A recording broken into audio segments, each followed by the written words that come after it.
IPL வரலாற்றில இவ்வளோ கோடிக்கு யாருமே போனதில்லங்க. இவரு போயிருக்காரு. யார் அந்த இவருன்றத இந்த வீடியோல பார்க்கலாம். எஸ், ஐபிஎல் ஆக்ஷன் வந்து மெகா ஆக்ஷன். அடுத்த 3 வருஷத்துக்கு தேவையான பிளேயர்ஸ எல்லா டீமும் போட்டி போட்டு எடுத்துக்கிட்டு இருக்காங்க.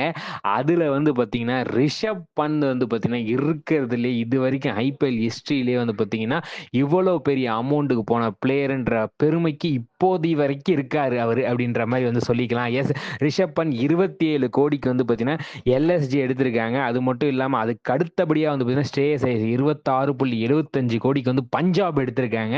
ஸோ வந்து ஓப்பனிங்கே பிளேயரா வந்து அஷ்டிப் சிங் தான் வந்து வந்தார் ஃபர்ஸ்ட் பிளேயரா. வந்த உடனே வந்து பார்த்தீங்கன்னா போட்டி போட்டு சிஎஸ்கேயும் போயிட்டு இருக்கும்போது 18 கோடிக்கு வந்து பார்த்தீங்கன்னா பஞ்சாப் எடுத்தாங்க. எப்படி எடுத்தாங்கன்னா 15 கோடிக்கு வந்து எஸ்ஆர்ஹெச் எடுத்திருந்தாங்க.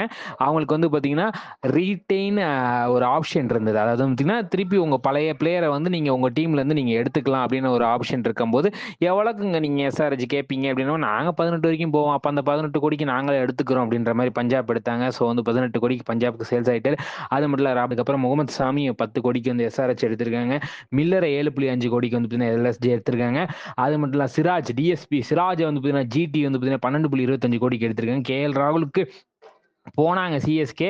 ஆனா வந்து டிசி வந்து 14 கோடிக்கு வாங்கிட்டாங்க. ஸோ லிவிங்ஸ்டன் வந்து ஆர்சன். இந்த வீடியோ உங்களுக்கு பிடிச்ச லைக் பண்ணுங்க, ஷேர் பண்ணுங்க, கமெண்ட் பண்ணுங்க, மறக்காம தினமலர் சப்ஸ்கிரைப் பண்ணுங்க. நன்றி, வணக்கம்.